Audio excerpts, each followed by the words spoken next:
à saúde desses agricultores, né? E pensando essas questões, né, eu fiquei assim, muito curiosa de como dar seguimento nesses estudos, que principalmente desse material cartográfico, né, que dá para ser utilizado em diferentes pesquisas, né, como que iniciaria, então, uma pesquisa sobre a geografia agrária, né, em relação à pandemia. E as autoras, então, eu trago essa citação das autoras que elas falam, né, quando se pretende explicitar questões relacionadas à saúde e à enfermidade, o primeiro passo deve ser o conhecer como esse fato vem sendo conduzido pelo poder público, já que é ele o principal ator no processo de assistência à saúde no Brasil. Porém, recebendo investidas do capital por meio das empresas que oferecem os planos de saúde. Então, assim, seriam alguns indícios que nos dariam alguns caminhos de como iniciar, né, essa busca de conhecimento tanto da questão da saúde no meio rural, né? E sempre lembrando que além da forma de gestão, né, do poder público, a gente tem que lembrar do que elas falam das investidas do capital, né, por meio dessa oferta dos planos de saúde, né, que se a gente for pensar numa perspectiva de área rural, né, em que a maior parte da população é formada por idosos, né, nós percebemos que os planos de saúde, quando eles são oferecidos, eles têm um alto custo para esses agricultores, né? Então, já mostra aí essa questão de uma, digamos assim, de uma desigualdade social mesmo, né? Porque nós vimos na apresentação da Kelly, né, quão difícil é conseguir o acesso da aposentadoria rural, né? E será que esses agricultores conseguem se beneficiarem de um plano de saúde particular? Não, a maioria deles utilizam o Sistema Único de Saúde, né? E aí eu já trago, então, assim, algumas provocações, né, a respeito, então, dessas inquietações minhas também, né? Como a pandemia do Covid-19, ela é conduzida pelo poder público, a gestão, né, pensando assim em nível federal, né, ela está sendo adequada, uma vez que eu até já me perdi as contas de quantos meses e dias nós estamos sem um ministro da Saúde à frente, né, da pandemia. Então aí a gente já começa a perceber, né, como o poder público está tratando essa questão do atual momento, né, do coronavírus. A atual gestão, ela está respondendo às necessidades da população rural? E essas três questões, né, pensar sempre numa perspectiva de nível municipal, estadual e federal, né?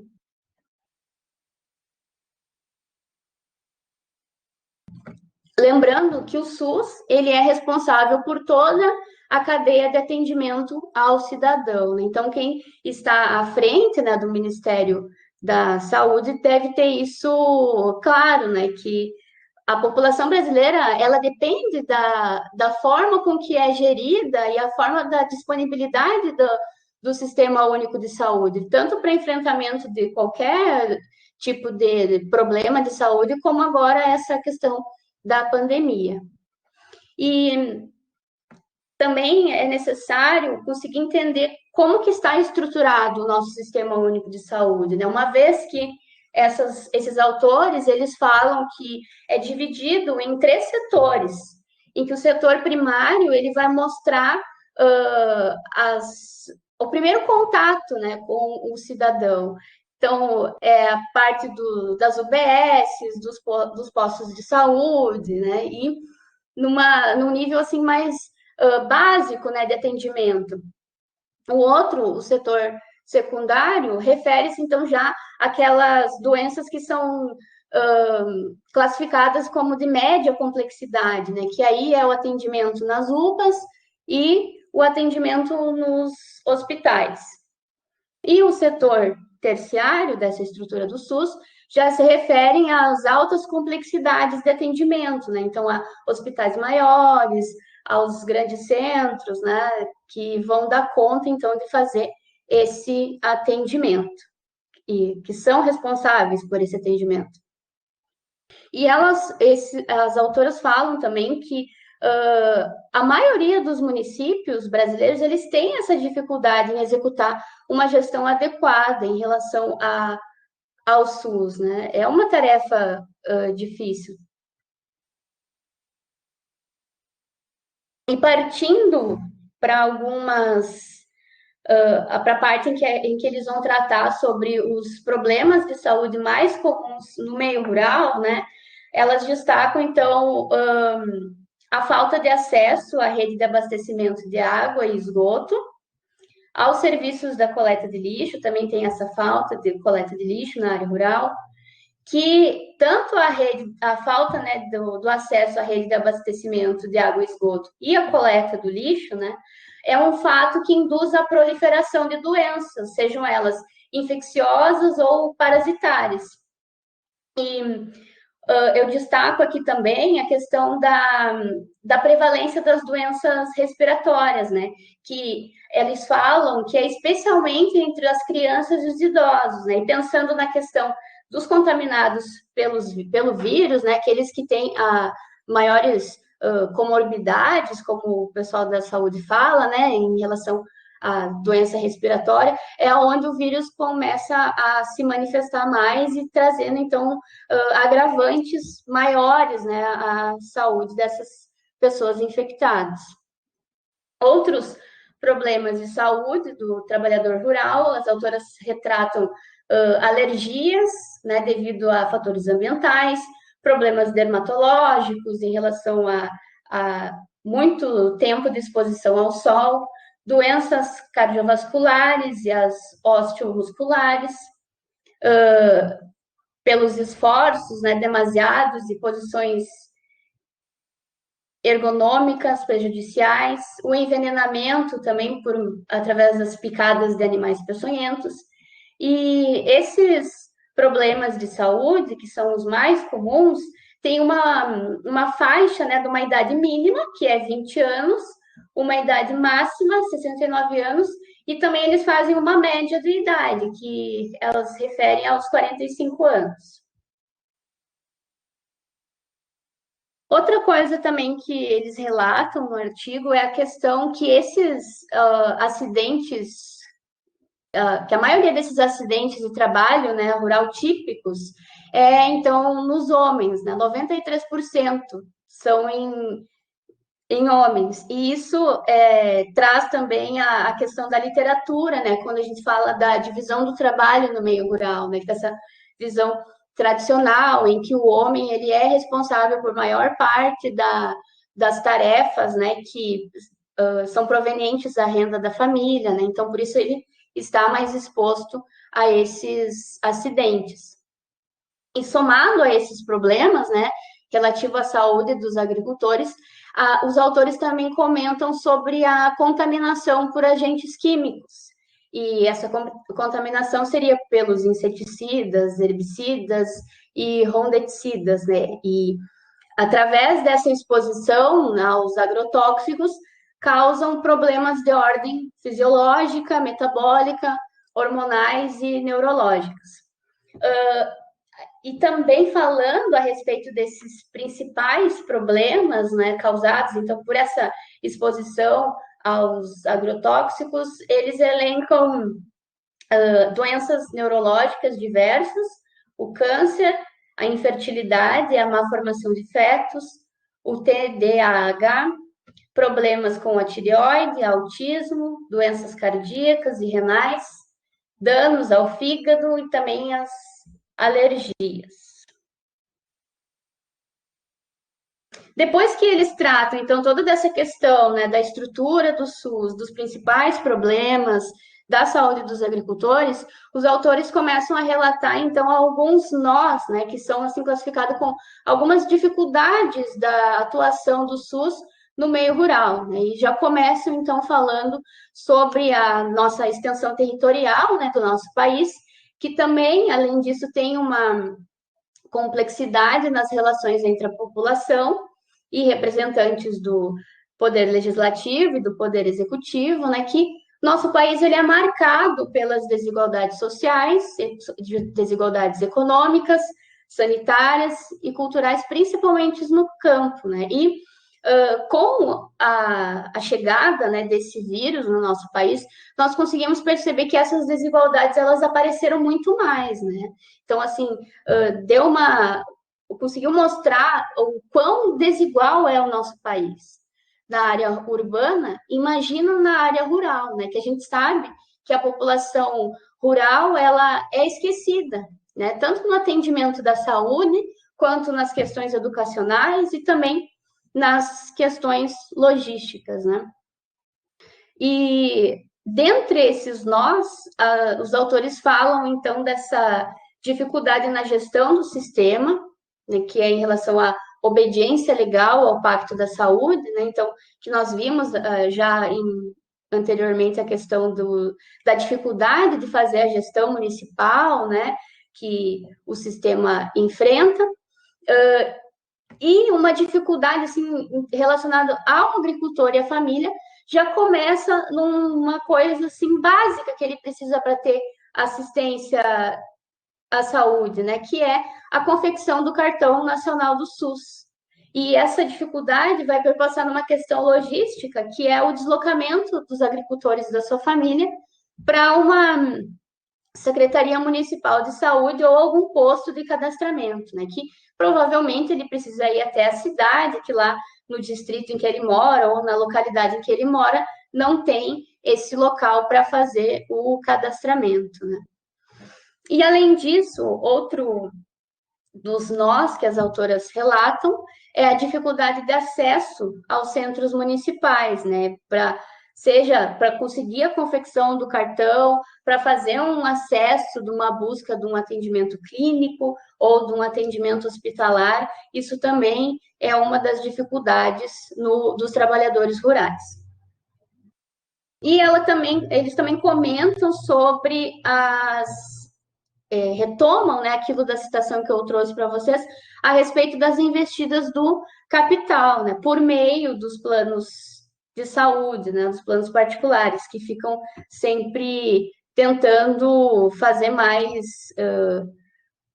associados, pode ser o nome, né, que as pessoas que consigam pagar, então, aos planos de saúde. E nós sabemos que os planos de saúde do nosso país, ele tem um alto custo, né. Outra questão que também elas vão comentar é a respeito da irresponsabilidade dos dirigentes proporem o fim do SUS, né? E isso fica marcado por esse fim do SUS, né, com a PEC 55 de 2016, que ficou conhecido como o teto dos gastos. E relacionando essa questão, então, do SUS, essa PEC prevê que até o ano de 2038, a redução de 50% do número de atendimentos pelo serviço público da área da saúde.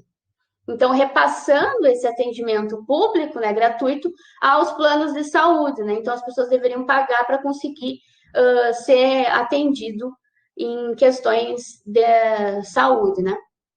E aí, os planos de saúde, eles comentam que, ao ter mais pessoas que aderem aos planos de saúde, que tem um alto custo, diminuiria os valores nos serviços, né? Então, já é aí uma dos desafios, né, do SUS também e dos agricultores, né?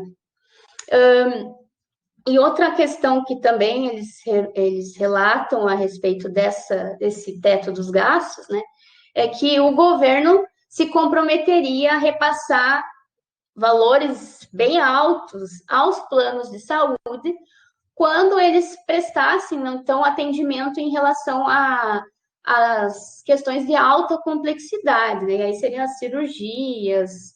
Então, o governo repassaria esse dinheiro ao plano de saúde, né? Então, é o governo tirando um pouco essa responsabilidade dele do que como é que eu posso falar? Que fala na Constituição Federal, né, de garantir uma saúde à população, né, uma saúde a quem precisa, né? E essa medida, ela vai afetar os agricultores, né? Uma vez que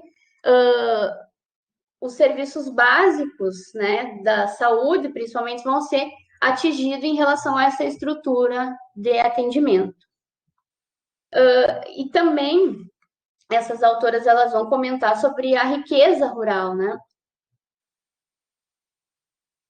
que o nosso país tem, que ela é representada pelas populações tradicionais, pelos quilombolas, os indígenas, os povos da floresta, os povos do cerrado, e que todos esses está na Constituição, né, eles têm direito a receber os serviços públicos essenciais, e entre eles a atenção à saúde, né, eles têm direito ao atendimento à saúde.